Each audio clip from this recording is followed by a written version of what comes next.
മഹാലക്ഷ്മി സീരിയലിൻ്റെ ഏറ്റവും പുതിയ പ്രൊമോ റിവ്യൂയിലേക്ക് എല്ലാ കൂട്ടുകാർക്കും സ്വാഗതം.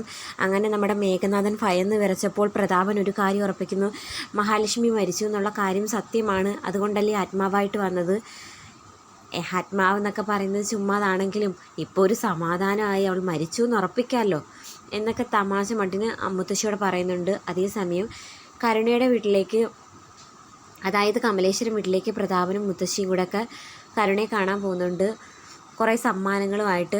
ഇപ്പോഴാണ് എൻ്റെ മോളുടെ മുഖത്തൊന്ന് സന്തോഷമായത് എന്ന് മുത്തശ്ശി പറയുമ്പം പ്രതാപൻ പറയുന്നു, മോളുടെ മുഖത്ത് മാത്രമല്ല ഇവിടെ നിൽക്കുന്ന എല്ലാവരുടെയും മുഖത്ത് നല്ല സന്തോഷമുണ്ട്. അവൾ മരിച്ചു എന്ന് കേട്ടപ്പം തൊട്ട്.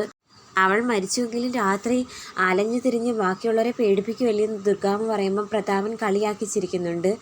അത് കണ്ടെല്ലാവരും പ്രതാപനെ തന്നെ അന്തിച്ച് നോക്കി നിൽക്കുന്നു. അതേസമയം നമ്മുടെ മോഹിനിയമ്മ മഹാലക്ഷ്മിയെ കുറിച്ച് ഓർത്ത് സങ്കടപ്പെടുന്ന അതേസമയം മുത്തശ്ശിയും പ്രതാപനും പറയുന്നുണ്ട്.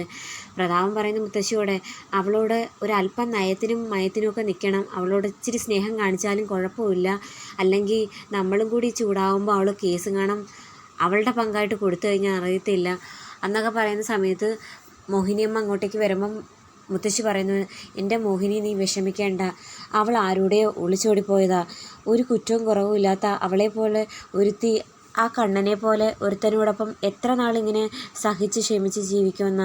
അന്ന് തന്നെ നമ്മൾ സ്നേഹത്തോടെ അവളെ രാത്രി വിളിച്ചുകൊണ്ട് വന്നിരുന്നില്ലേ, അന്ന് ആരും കണ്ട് ഗുണ്ടകൾ തട്ടിക്കൊണ്ട് പോയെന്നല്ലേ പറയുന്നത്, അതേ ഗുണ്ടകളായിരിക്കും ഇത്തവണയും തട്ടിക്കൊണ്ട് പോയത്, അതുകൊണ്ട് നീ വിഷമിക്കേണ്ട, അവൾ ആരോടോ ജീവിക്കാൻ പോയതാ എന്ന് സമാധാനപ്പെടാൻ പറയുന്ന സമയത്ത് മോഹിനിയമ്മ പറയുന്നുണ്ട്, എൻ്റെ മോൾ മരിച്ചിട്ടില്ലെന്നുള്ള കാര്യം എനിക്ക് ഉറപ്പുണ്ട്, അവൾ ഉറപ്പായിട്ടും തിരിച്ചു വരും, അതുകൊണ്ട് എനിക്ക് കരഞ്ഞു വിളിച്ച് നടക്കേണ്ട കാര്യമൊന്നുമില്ലെന്ന് പറയുന്ന സമയത്ത് പ്രതാപനൊരു ഞെട്ടലുണ്ട്.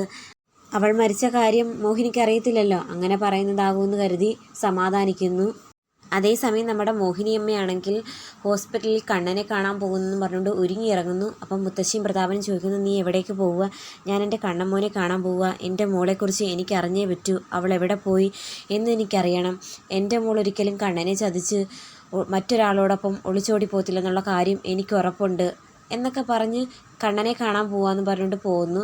അതേസമയം മുത്തശ്ശിക്ക് ഒരല്പം പേടിയാകുന്നു, ഇനി കണ്ണനെ കാണാൻ പോയി ഇവള് വല്ലതും കണ്ണനോട് പിരി കുത്തി കൊടുക്കുമോ. അന്നേരം പ്രതാപൻ പറയുന്നുണ്ട്, എന്ത് പിരി കുത്തി കൊടുത്താലെന്താ, അവൾ പോകാനുള്ളത് പോയി, കത്തിച്ചാമ്പലായതുകൊണ്ട് തന്നെ യാതൊരു തെളിവുമില്ല, അപ്പോൾ നമ്മൾ പേടിക്കേണ്ട കാര്യമില്ല. അതൊക്കെ കേട്ട് ചിരിച്ചുകൊണ്ടിരിക്കുന്നുണ്ട് മുത്തശ്ശി. അതേസമയം തോമസ് വൈദ്യരുടെ ഹോസ്പിറ്റലിൽ മോഹിനിയമ്മ വന്ന് ഡോറ് തട്ടുന്നു. അപ്പോൾ കണ്ണനും മഹാലക്ഷ്മി അകത്തുണ്ട്. മഹാലക്ഷ്മി പെട്ടെന്ന് ഞെട്ടി നോക്കുന്ന സമയത്ത് കണ്ണൻ പറയുന്നുണ്ട്, ആരാണെന്ന് അറിയാതെ പോയി ഡോറ് തുറക്കേണ്ട, നമ്മുടെ ശത്രുക്കളും കാണാൻ എനിക്ക് അറിയത്തില്ല. അന്നേരം കണ്ണൻ പുറത്തേക്ക് ചോദിക്കുന്നുണ്ട്, ആരാ വന്നിരിക്കുന്നത്? ഞാനാ മോനെ, മോഹിനിയമ്മയാ എന്ന് പറയുന്ന കേൾക്കുമ്പം മഹാലക്ഷ്മിക്ക് ഒരുപാട് സന്തോഷമായി പോയി ഡോറ് തുറക്കുന്നു. മഹിയെ കണ്ടതും മോഹിനിയമ്മ പൊട്ടിക്കരഞ്ഞുകൊണ്ട് എൻ്റെ മോളെ എന്ന് പറഞ്ഞുകൊണ്ട് കെട്ടിപ്പിടിക്കുന്നുണ്ട്. അമ്മയുടെ മോള് മരിച്ചിട്ടില്ലല്ലോ, ജീവനോടെ തന്നെ ഇല്ലേ, പിന്നെ എന്തിനാ അമ്മ വിഷമിക്കുന്നതെന്ന് പറഞ്ഞുകൊണ്ട് കണ്ണൻ പറയുന്ന സമയത്ത് മോഹിനിയമ്മ അകത്തേക്ക് കയറുന്നു. അങ്ങനെ അവരെല്ലാം അകത്ത് കയറി ഡോറടച്ച് സംസാരിക്കുന്ന സമയത്ത് മഹാലക്ഷ്മി ചോദിക്കുന്നുണ്ട്, എന്നെ ചിതയൊരുക്കി കത്തിച്ച വീഡിയോ മാർക്കോ എടുത്ത് തന്നിരുന്നു, അമ്മയ്ക്കത് കാണണ്ടേ? അന്നേരം മോഹിനിയമ്മ പറയുന്നു, വേണ്ട മോളെ, എൻ്റെ മോള് മരിച്ചാലും ജീവനോടുണ്ടായാലും എനിക്ക് ആ വീഡിയോ കാണണ്ട, എൻ്റെ നെഞ്ച് തകരും, ഇങ്ങനെയും ദുഷ്ടരുണ്ടോ? ഇങ്ങനൊരു നാടകത്തിന് ഞാൻ കൂട്ടുനിന്നത് തന്നെ എൻ്റെ മോളെ കൊല്ലാൻ ശ്രമിച്ചവർക്ക് തക്ക ശിക്ഷ കൊടുക്കണമെന്നുള്ള ആഗ്രഹത്തിൻ്റെ പേരിലാണെന്നൊക്കെ പറയുന്നു.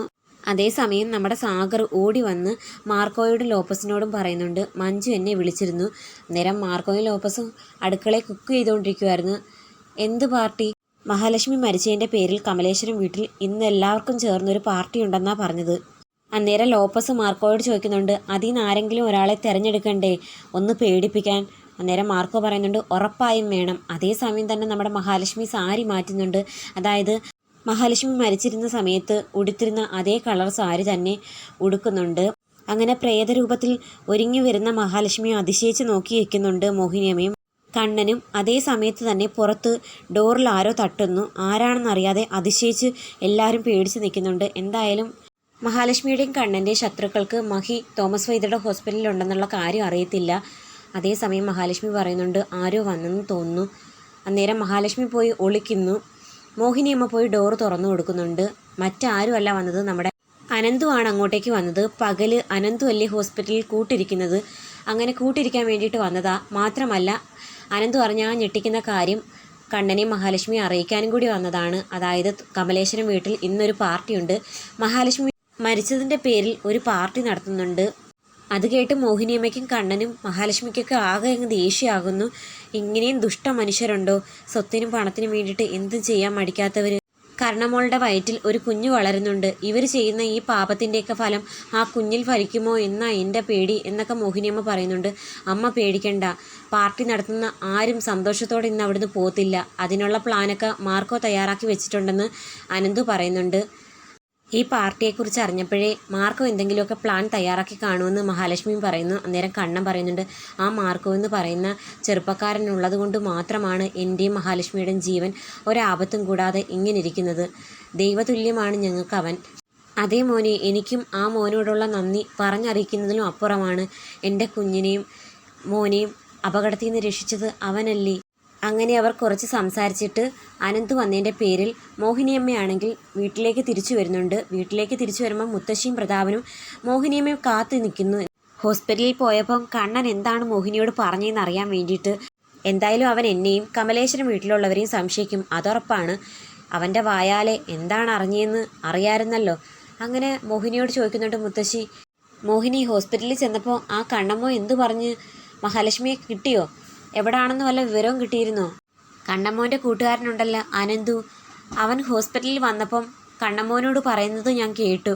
എൻ്റെ മോളെ കണ്ട് മേഘനാഥൻ ഭയന്ന് വിറച്ച് പനിയായിട്ട് കിടക്കുവാണെന്ന്. എൻ്റെ മോളെ കാണുമ്പോൾ ഭയക്കേണ്ട കാര്യം എന്തുവാ? ശരിക്കും പറഞ്ഞാൽ പ്രേതത്തെ കാണുമ്പോഴല്ലേ ആളുകൾ ഭയക്കുന്നത്.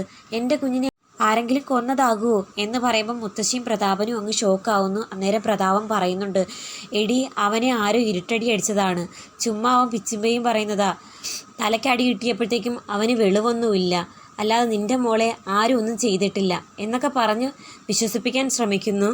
കണ്ണൻ്റെയും മഹാലക്ഷ്മിയുടെ നാടകം കാരണം മഹാലക്ഷ്മി മരിച്ചു എന്നുള്ള കാര്യം ആരും അറിഞ്ഞിട്ടില്ലല്ലോ. ഈ ഓണം കെങ്കേമമായിട്ട് ആഘോഷിക്കാൻ തന്നെ അവരെല്ലാം ഉറപ്പിക്കുന്നു. അങ്ങനെ ഈ നാടകത്തെ തുടർന്ന് അവർ സന്തോഷം കൊണ്ട് മതി മറക്കുന്നുണ്ട്. അതേസമയം ഓണത്തിന് എന്തായാലും വീട്ടിലേക്ക് പോകുന്നില്ലെന്ന് ഉറപ്പിക്കുന്നു കണ്ണൻ. എൻ്റെ മഹാലക്ഷ്മിയെ കൊല്ലാൻ ശ്രമിച്ചവരുടെ കൂടെ ഇരുന്ന് ഓണം ഉണ്ണാൻ എന്നെ കൊണ്ടാകില്ല എന്നൊക്കെ പറയുന്നു. എന്തായാലും മഹാലക്ഷ്മി മരിച്ചിട്ടില്ലെന്ന് അറിയുമ്പോൾ താങ്ങുന്നതിലും അപ്പുറം അറ്റാക്കായിരിക്കും അവർക്ക് വരാൻ പോകുന്നത്. ആ കിടിലൻ എപ്പിസോഡുകൾക്കായി കാത്തിരിക്കാം. വീഡിയോ ഇഷ്ടമായാൽ തീർച്ചയായും സബ്സ്ക്രൈബ് ചെയ്യാനും ഹൈപ്പ് ചെയ്യാനും മറക്കല്ലേ.